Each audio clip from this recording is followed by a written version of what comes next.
The neighborhood barely spoke of what happened at the two-story blue house on Cherry Lane, but if you listened hard, you could hear the whispers after dark.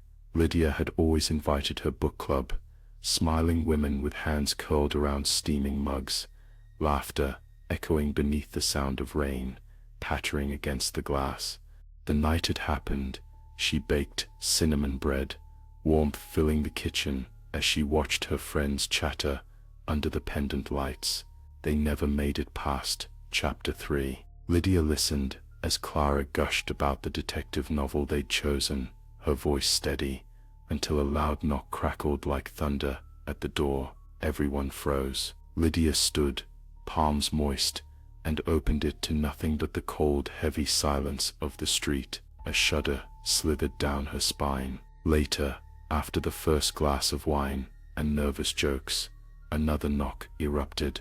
This time, Lydia gripped the knife she'd used for bread. Outside, there was still no one. The night pressed thickly against her windows. When she returned, her friends lay splayed across the living room, red wine staining the rug. At least that's what they thought. At first, it wasn't wine pooling from Mary's collarbone. The screams began, but Lydia silenced them fast. She moved quietly, voices in her head urging her on. Before he comes back, they hissed. Before the stalker catches up to you. She believed them, or pretended to. When flashing lights painted the house red and blue, she sobbed incoherently about the man she'd glimpsed in the window, the shadow that followed her car after swim practice, the figure behind the hedge. No one doubted her.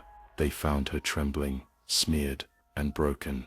The story grew, about the masked intruder who cornered the club, the way Lydia fought bravely, how the stalker vanished into the dark. The neighborhood offered casseroles and cards. Her children clung to her, afraid of things unseen. At night, Lydia dreamed of the hands she held down, the desperate gasps, muffled beneath cushion and cloth. She began to see things in the mirror, a flicker behind her shoulder, a shape on the lawn. She locked the doors obsessively, her own footsteps echoing back from empty rooms. One evening, as dusk slid purple over the cul-de-sac, she stood at the kitchen window, arms wrapped tight, and saw a figure at the edge of her yard. Details blurred, but the eyes glowed with accusation, the mouth wide and silent. She called for her children.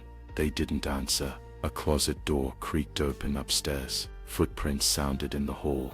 Lydia gripped her phone, heart racing, knowing she could call the police again. But this time, she wondered if they would believe her, or if the stalker, faceless and imaginary, seated in her own hands, was finally coming home.